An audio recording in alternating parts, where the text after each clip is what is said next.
and Sesame Street. I had to do both, which was fun. It was a lot of fun. Yeah, so what was it like? You talk about going back and forth. And sometimes with Steve, oh my God, you know the later we shot each day, the later we would come in the next day to start shooting again, which meant that we would get to it would be like 2 or 3 o'clock in the morning. We would end Friday night. On that Friday night. Right. Crazy. And sometimes I would have to, sometimes in the middle of the week I would have to fly. If baby wasn't in everything, I would have to fly like on a Wednesday, or a red eye. And then I would go right into, because it was LA, and then we go to New York, and it was LaGuardia Airport. And LaGuardia was right by the studio in Queens. So I just get off the plane, in the morning, go right to Sesame and start working on it. And one time, normally we take 5 or 10 breaks between each little scene that we do. And I remember, man, I was in the Hooper store, I fell asleep. They said, take a 5 minute. And woke up and I took Elmo and I started doing Baby's voice. Oh, the wrong character. Yeah, I started doing Baby's voice. And they were like, Kevin, there's something wrong. No, but it was still a lot of fun. It was great because you got the best of both worlds. I love working in LA. They're amazing professionals, because they've been doing it for so long. And then to go and play with my family, my Sesame Street family. It was fun. It was the best of both worlds. We had a great time. Yeah. And you worked on both Dinosaurs and Sesame Street as well. I did, but not at the same time. Yeah. I was fortunate enough that it was years apart. But, no, it kind of wasn't. But you were a more integral part of Sesame Street than I was. Yeah. I guess it was during the time frame of starting to do Ernie, but we would bank all of those pieces within a week. I'd come in for a week on Sesame Street, and it always seemed to work out that I didn't have to do that while we were in the middle of production on something else.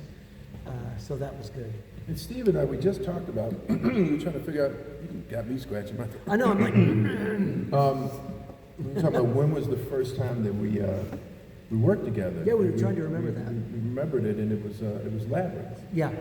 Oh, wow. Steve was just coming off of shooting a full season of Fraggle Rock. And Jim really wanted Dave and Steve to come over and work on it. So Steve can tell you that. Well, it basically just boiled down to had been so busy for so many years that I really just needed to go home for like a little break.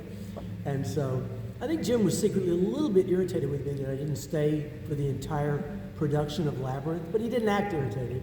He just would say, you could still change your mind. You could change your mind. And I'd say, yeah, Jim, you're going to have to cover the cost of my divorce if I do this. That's not going to work. So I was only there for like the first half of the film or so, which is why Kevin and I shared Ambrosius the dog. Yeah, the dog. If you look at the credits, we both did it. And that's why, because Kevin took it over when I got out of there. Yeah, but Steve also worked on the Fireys. Yeah, we both did that. And that was hard and fun. Not necessarily in that order, but No. because at that point we shot that against black, right? Wasn't it? Yeah. And they had these. I think it was the early days of computerized cameras. Oh my goodness, yes. So the cameras were, it tracked the movement of the camera, and the camera moved by itself. And then they would take the black out and they would shoot it again for the background. It was ridiculously complicated. And so we're wearing black head to toe with black things over our feet as well, on a black surface, and it's all kind of velvety, slick. And one of the things I know, we all had to do difficult things, but mine was the one whose head gets knocked across the stage. And these days you would do that standing still, and somebody would do that in post. But at that point, I actually had to run with a black hood on and slippery shoes across the stage, twirling the head, and kind of do it in actual real speed. Like, this is how long that would actually take. So there was it was very complicated. We did we did this piece, if you guys can remember, it was a cannon, and my character, Stupid Goblin, lights the cannon. Okay. And there's this radio controlled little cannon creature with legs and kicking. Yeah. And it hits, and one of the small people, they were all legendary, the small people that were in it from all these different movies, and he was standing right underneath of this thing that's supposed to hit and spark and everything. And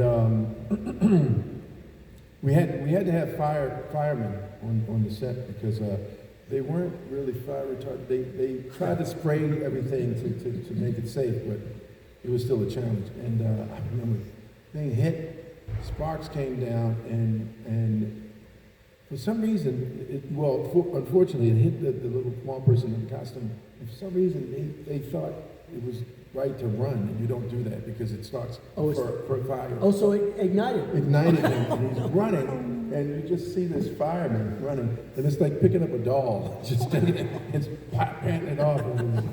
So they made it more safe, because I was talking about that because that's what they had to do when we were doing the fire race. They had more firemen around because we That's right, there was a fire. was it you, your guy, who did the finger? So it was a lot of fire. things that, there was a really interesting things. I mean, that whole forest, it started growing mushrooms in the forest, and then bog of eternal stench started smelling like Really. bog of eternal stench. Easy to get in character. Oh my goodness, yeah. So it was really interesting because we did about 8 months. I think we did on that movie. That was a long film. I did 8 months. I wasn't there that long, but Both of you, throughout your careers with different companies and different studios and different puppets. I'm really curious as far as obviously every puppet is going to be unique to operate, but do either of you have a favorite puppet of oh man, just from the moment I picked it up we clicked, or is it Should I go first? Yeah. Well, I tell everybody, my favorite character that I ever did was Rizzo. And that's largely because the puppet was cool and he was unique, but it was also just because of the character. But probably the best actual puppet, Kermit is an amazing puppet because he's so simple and flexible. One of Jim's early kind of designs, even though he was improved over the years. But Wembley Fraggle was built by a lady named Raleigh Cruson, who's amazing, very likely the best puppet builder in the world. And she built Bean Bunny as well. Not only do they look incredible, but they're built in such a way that you can just do all sorts of things with your hand in there. So Wembley might be the most flexible, best puppet, even though it took a while for me to figure out who he was. But character-wise, he basically was just me at 22 years old, Yeah. When you say figure out who you you mean just figure out the character, the core of who the character himself. Yeah. But in fairness, on that show, we had this sort of fake audition process where a bunch of us went in. We worked in front of cameras for fun. Some of this is out on the internet now. And I tried Gobo, who was Jerry Nelson's character, and Jerry did Wembley, and somebody else did. We passed them around. But Jerry Jewell, who was really the main creator of the show, later admitted that it was just all fake, that they had already decided who should do each character. So it was, just putting you through the paces. Do it. They designed Wembley around me because I was this young person with this sort of hummingbird metabolism, and I couldn't make up my mind. That was who I was, and that was what Wembley was. And couldn't decide, which was which. So. How about you, Kevin? Do you have a puppet you particularly connect with, or? Well, it is too. There's, of course, Elmo, because it was something that was my first, character that really blew up. Like all of you, grew up watching Sesame, and for me, I wanted to be a part of it, and to be a part of it with those amazing characters that were already there. So I got this very simple little red monster, and started developing it, and I got it by default. Richard Hunt was one of the original Puppeteers. Actually, Brian Mule originated it first. Brian was one of these amazing actors and puppeteers. He did Barkley, and he originated Telly Monster, and then he left to pursue his writing and his acting career, and then Richard Hunt got it, and Richard didn't really want it. He doesn't like little kitty things like that. So he started screaming at the thing. Yes, yes, yes. And the head writer, hated what he was doing. And so I was the only one in the Muppet green room. And he threw it to me. He said, come up with a voice. Hey everybody, it's Elmo. And then he said, okay, come with me. And I went to the control room, and the producer, Lisa Simon, was there. And he said, listen, Norman doesn't like me doing this. I don't need it. Kevin, Lisa voice, and Lisa said, I don't care if you don't want to do it. He can do it. And so it was 2 more episodes at the end of the season. I got through it because I was thinking, if Richard can't do it. So I went on. My mom's a daycare mother, and so I watched all of her kids and how crazy and quirky they were. And then I went back in the next season, and the first thing I did was Emilio Delgado, who played Luis. It was a fixture-shot little scene, and Elmo was imagining that he was going on vacation, and he had an imaginary suitcase, and he was doing all this stuff, and he was driving, of course, and he's crazy. But Luis was very patient with him. And then finally he said, one more thing, and he said, what is that? Goodbye kiss. And he did goodbye. And the crew started laughing at it, and I was like, okay, something's happening. Yeah. And so that's how Elmo, but over developing it, and it never had a mechanism or anything in it, but I found ways of doing little things with his eyes and everything.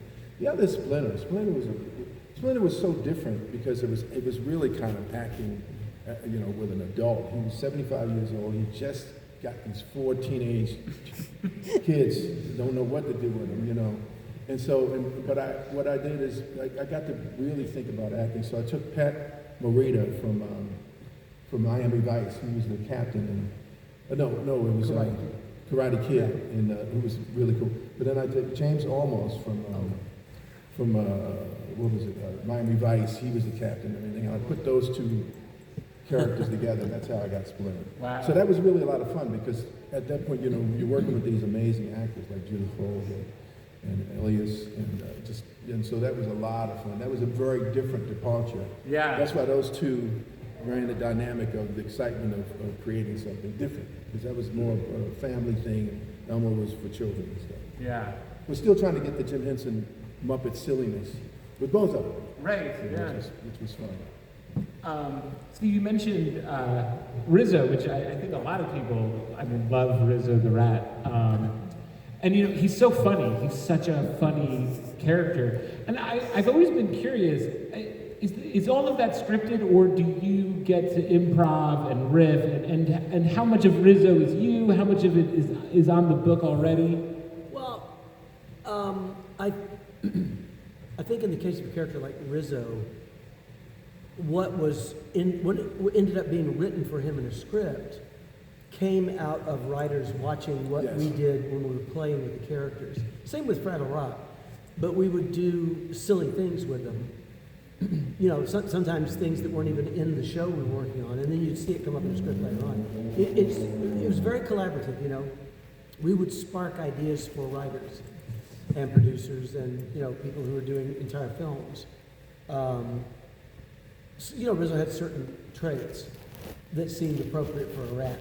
Like he always wants to eat, and he's very selfish, very self-centered, and everything is about him, and he's afraid of getting smushed, but he's very snarky. So all of those things figured into what was written. Him on Treasure Island was the funniest. He was great. He shuffleboard. He was making money all over the place. Right. That was the funniest. And then he would eat, the chicken that he ate. Yeah. And same in Christmas Carol. Steve is so funny with the one-liners. He just, he would say something, you'd fall on the floor. I remember you were doing something on Jim Henson Hour, and Kermit was actually. They made it so his fingers could look like tight. he was making tight. Yeah. And Bean Bunny just came up in the back of the computer and just said, "Rabbit ears," and it just put us on the floor. It was just these one-liners that he would do with his characters, and that's really, really, really good for writers because they pick up on all of that. But if you're under a certain age, you won't even know what we're talking about, right? Yeah, Nobody knows what rabbit ears are. Did anybody know? No. Oh, that's enough. Oh, good. Most people know. Okay, good. No, but it's fun, and Frank is like that too, and Dave Just try to stick is like things that in, too. yeah. They just start throwing stuff. Watching Jim and Frank on Sesame was amazing because it would be a long table and everybody would read the scripts and Frank, we would all circle out lines and everything. And what I loved about Frank and Jim as far as they knew the characters so well, but they would do, and John Stone was an amazing producer and writer and director of Sesame Street. he knew how to let them go. So they would do the first take. They would go by a script, and then John would say, "Now go for it." And what was amazing about them, they would then become the geniuses they were, playing off of each other, but they still knew how not to get in the way of the curriculum and what they were teaching. And that's why with the one-on-ones that they did, amazing, with Kermit and the kids, because they knew just how to back off, let the kid do. So it was wonderful to watch them. That was our learning ground, to watch them and how they worked. And, it was a wonderful school. Yeah, and I think that it brings up sort of, I think, a really interesting point that I think a lot of people have on their mind these days and right now is that as we see technology, increasing and sort of taking over every single space, and then the Muppets and puppeteering lives in such a physical, tangible world where it's special effects in the most practical way. Of that, you can bring a rat or a monster to life in a way that they can interact with a real human child. Yeah. And I guess where do you guys see the puppetry industry and also we got some kids out here. Where do you see the next generation? What advice would you give to we're still them? seeing some amazing young puppeteers coming up. But also the excitement now that I'm feeling is that, in London they're doing Paddington. Oh my gosh, yes, and they that's have amazing. a little small person inside in the radio control of the face, and everybody's going crazy over there.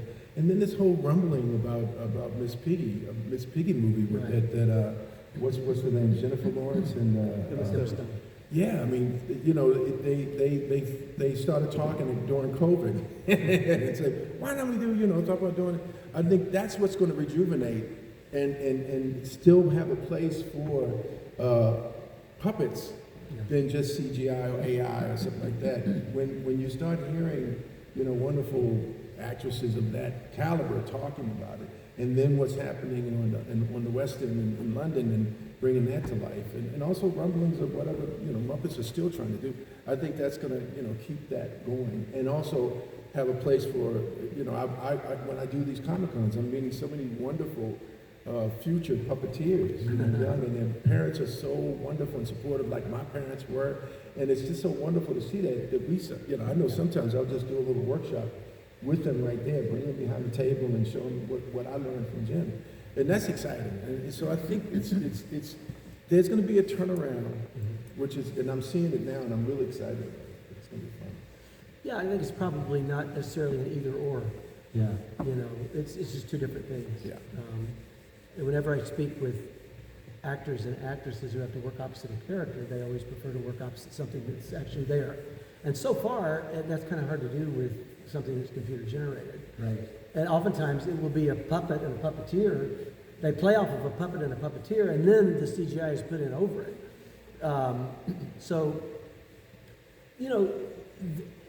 We used to say with enough time and money you could do anything with a puppet.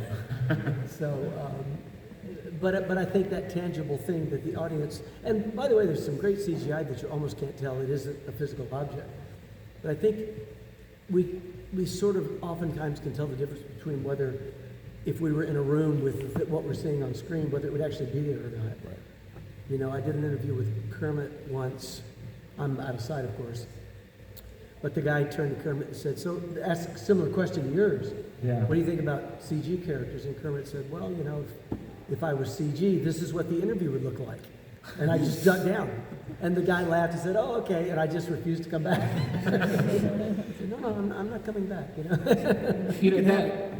That raises an interesting question, which is that, you guys, you even will do interviews as through the puppet, and that, Kermit or Elmo or baby dinosaur are far more, recognizable to the general public than either of you. Right. Is there ever a time where you needed to sort of play that celebrity card, and so you just kind of do a little baby dinosaur to wow somebody, or you do Kermit to get that A-list treatment? Well, I don't.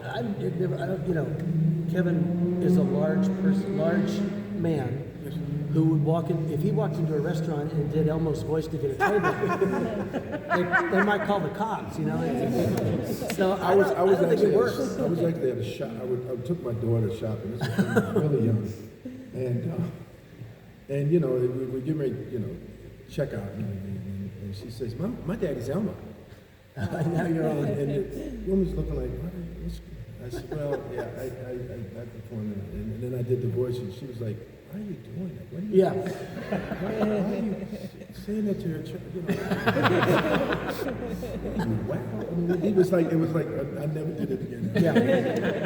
No. The only time I ever got a kick out of that happening, it's not something Jim and Frank did in public either. The only person I know who really did it a lot was Carol Spinney. Because Big Bird's voice was so recognizable. You know, he'd do that to a child and the child would light up. If I do Kermit to a child, they still look at me like they're confused. Yeah. Well, we get that a lot. Well, one time years ago, we all went to Disneyland. This was back probably on the first Muppet movie, all of being the Puppeteers. So one of the things that would happen is we'd finish shooting in LA, and it was, you know, like 5, 6 o'clock. We'd all jump in the same car and race down to Anaheim from LA and go to Disneyland and, you know, have dinner, go through a couple of rides, hit the Haunted Mansion and come back. That was like a thing to do after work. And one time we went down with Jim and Frank, and I'm not a roller coaster fan. No, me. But they got us all onto Space Mountain. And Jim and Frank are a couple of cars wherever they were back. Frank actually did it? He did it. And I was nervous, Frank was nervous. I was there, my wife Melissa was there. So just as the cars start to move, I hear, "Hang on, Bert." And he goes, "Oh, Ernie." It was the most appropriate moment to do that for all of us. It wasn't for general public. It was the best thing ever. Well, I was on a plane once, and the stewardess kept going past and seeing, I was highlighting my script. Oh, yeah. In Sesame. She said, what? And I told her, and she said, what you doing? She said, when we start to get ready to sing, can you go in the mic and almost was tongue, so. To buckle their seatbelts. Yeah. So I went up, hello everybody, please put your seat. And I did the whole thing. And I made sure that nobody, I was just going up like I was using the bathroom. Yeah. And like this, like the you know, the row in the plane, everybody was leaning out. And I came out, and they were like, Must have been pre-recorded. yeah. Well, So that was fun. yeah, I think we've reached about that time when we're going to open it up to you guys out there. Just a couple of general ground rules. Just, you know, we don't want anything too personal, nothing too anything, and of course nothing, you know, too extremely technical or anything like that. You know, but we'd love to open it up to any questions. I'll come around with the mic. Yeah, who's got a question? How about we'll start right down here, down in the front row.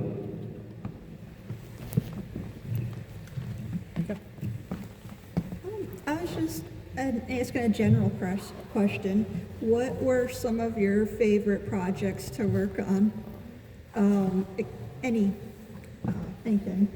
Well, I think I said earlier, my favorite thing ever was Fraggle, but but I'm trying to think of something other than that answer because it's the ultimate answer. What else? Sure. I love the Muppet Family Christmas when all the characters came together, if you guys have seen that. Yes. It was the one time that I'm aware of. The one with John Denver. No, we did so many Christmas shows. 1987 one? They get confused. We did a one with John too. But this was a special where everybody's all the Muppets are piling into a truck to go to Fozzie's mother's house for Christmas. Yes, yeah. And then, you know, all the other characters from every other franchise show up. The Sesame Street guys are there, and you know, there's a guy the Swedish chef wants to cook Big Bird meal, and You did a turkey. I did a turkey. I don't remember what it was even about. It was some really smart, I like turkey. But at the end, you know, Jim is washing the dishes after the big meal with Sprocket, the dog, drying the dishes. I love that one. You know, that Jim would just clean up after him, you know, which is kind of true. You know? Kevin, how about you? Do you have a favorite project? Oh my God, it went out of my head. I don't know. Oh, you know what? Actually, it was probably, Muppets Treasure Island, I think, because I had so much, I was so young, and I had so much responsibility, and it was so much fun because Frank was performing, he was directing Bowfinger, I think, at the time. And so I had to do all of his characters. And he sat with me and he said, let me explain to you. Piggy is a truck driver, wanting to be a woman. Sam Eagle is Republican, and he's divorced, and his daughter doesn't like him. Fozzie is Jerry Lewis, and Animal is just woman, food, So he took me through the whole thing. And that was just so much fun because then I had my own characters that I was performing, like Polly Lobster and everything. And so it was really, I enjoyed it because I had so much to do, and it was so much fun to bring his characters. Like, he put the voices back in again. And it was exciting. That was exciting because I love being able to do all of those different things and having fun doing it. So Yeah, I think you did. It was only like one scene that I remember Frank doing with Piggy.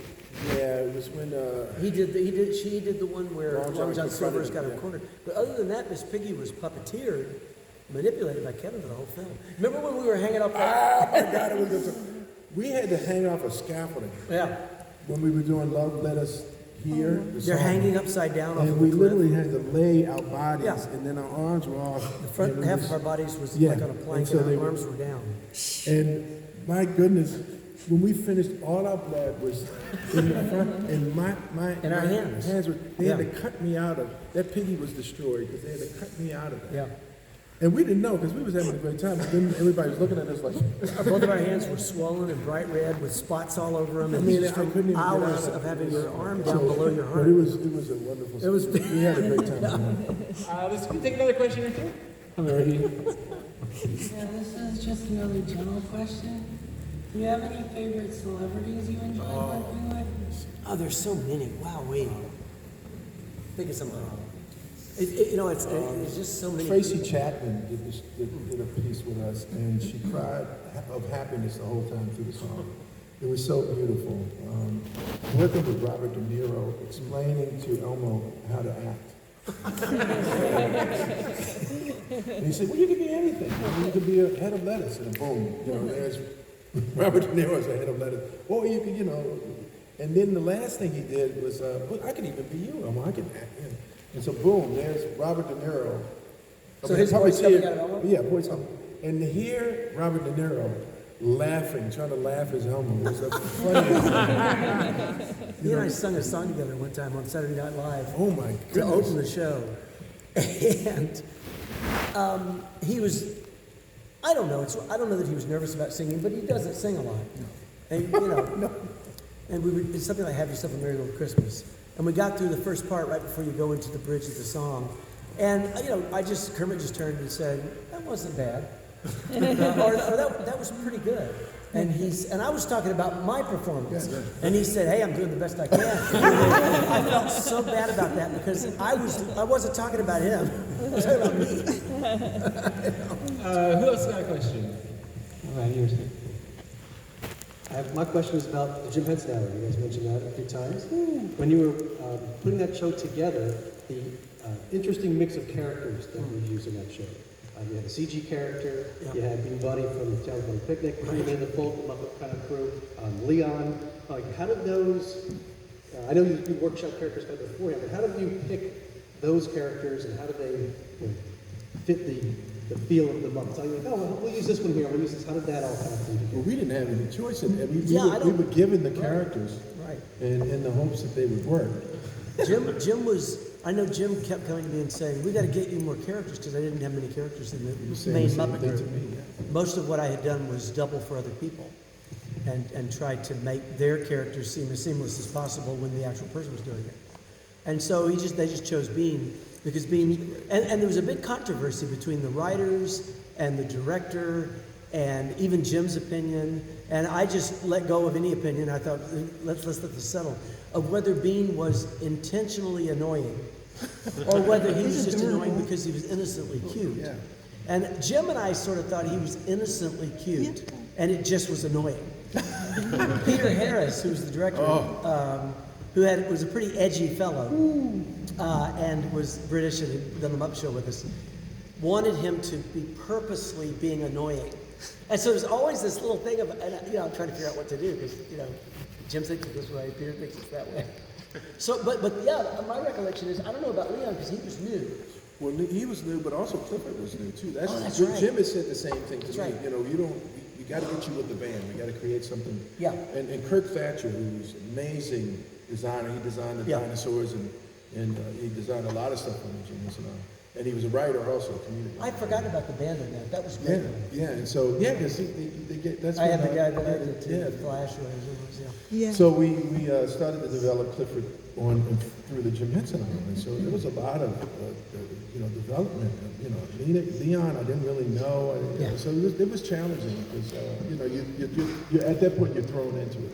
That band was fun though because we got to do a lot of like legitimate singing together. It was like really our voices singing. It was Well, great. Steve Whitmire and Dave Gold. Oh my God. Steve is a very good musician. He gives a lot of different instruments. He's very, very talented that way. But Dave has that instinct too. So they were amazing with if there was a song, if there was instrumental, and their characters had to do a specific instrument, they would get the recording people to give them a specific instrument just so that they could learn it. So they could learn it as best they could to make the puppets. The Muppets look like that. So they were amazing at that. And so I started jumping into that and saying, that's a good way of doing it. Yeah, there were times when I would go in and watch when they did the recording of the tracks, the musician I was going to be mimicking, and I would try to video it, and so I could see what they did when they played. Well, Steve could tell you this, but I think that started with you doing Ralph's hands for the piano, on the Muppet Show. Because you were very precise with that. I tried to also. be, yeah. I think he got that he wanted to be as precise as he would. Tell him about the time that you got hurt. When doing Ralph's hands? Yeah. Well, this was on the first Muppet movie, and there's the scene with Rolf and Kermit singing together, and so Jim's switching back and forth, and Frank would do whether it was Kermit or Rolf. Jim mostly did Kermit, and Frank mostly did Rolf, because it was to a recorded track. And I went home, I actually rented a piano and learned, I could actually play the song. So I knew, but Rolf only has 3 fingers, of course. But I was really kind of accurately playing the song, although the piano was fake that I was playing it on. And so you can imagine I was like this. So I'm working like this, right? And Jim's behind me, or Frank, with Rolf's head, right? They're doing the head, I'm doing both hands playing. And the monitor is right here, and I'm looking at the monitor, I'm watching what I'm doing. And at some given point during a take, I sort of, lurched forward, and my nose touched the metal rim of the monitor, and I got a really serious shock. Like I was grounded out on the floor or something. And so, and it hit me hard enough that I had to go see the nurse. I mean, I was like dizzy. So for the next week, I went around with this red nose, It became a joke, but it was a little scary when it happened. Jim back. Yeah, Jim, we got knocked backwards, I think we have time for 1 or 2 more questions. How about this young man right here? How many of your voices that you guys did over your career, how many can you still do?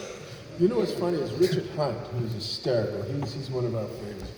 He used to, he'd come up with a voice. Oh, this is voice 45. Yeah, you just put numbers on. 45. Yeah. We only have 5 voices. Yeah. This is 160. Here's voices. number 36. Yeah, Yeah.